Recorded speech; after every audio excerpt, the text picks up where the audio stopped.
Schools वैसे ही हैं, education system भी वैसा ही है, कोई बहुत मेजर चेंजेस नहीं आए हैं।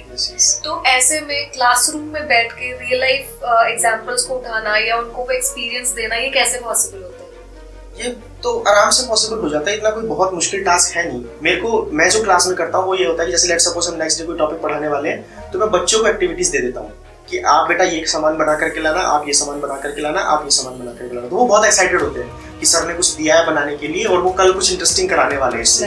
हाँ, तो वो इसलिए बहुत एक्साइटेड हो जाता है, उनके लिए एक्साइटमेंट बढ़ जाती है और वो बना करके लाते हैं। और फिर वो जो प्रॉप्स है हमारे लिए, वो हमारे बहुत काम आती है टॉपिक को पढ़ाने में, समझाने में। और उनको बच्चों को भी अच्छा लगता है कि हाँ हम कुछ बना करके लाए, हमारी बनाई हुई चीज़ से टीचर पढ़ा रहा है, उनको भी एप्रिशिएशन सा फील होता है। तो ये सब चीज़ें, ये सब प्रैक्टिस बहुत काम आती है, बच्चे का भी दिमाग वहाँ बना रहता है। अगर मैं सिर्फ बुक लेकर के रीडिंग कराता रहूँगा, उसकी ट्रांसलेशंस को समझाता रहूँगा, उसको समझ नहीं आएगा। वहाँ पर काम आती है एक्टिविटीज। किसी भी बुक के अंदर आप देखेंगे कॉर्नर में एक बॉक्स बना होता है, एक एक्टिविटी लिखी होती है, ठीक है। चैप्टर का जो कंटेंट होता है, उस कंटेंट के नीचे एक लाइन डाल करके कुछ ना कुछ लिखा होता है।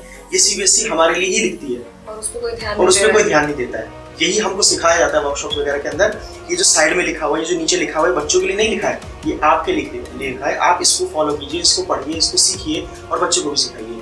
और यही चीजें वहाँ पे काम आती है। सबसे ज्यादा इफेक्टिव तरीका यही रहता है कि बच्चों को इन्वॉल्व करना एक्टिविटी के अंदर। और एक बार जब ये एक्टिविटी का चस्का उनको एक बार लग गया ना, फिर वो लोग ये नहीं बोलते हैं कि सर पढ़ाओ, फिर ये बोलते हैं सर एक्टिविटी कराओ, क्योंकि उसके जरिए उनको सीखना बहुत आसान हो जाता है।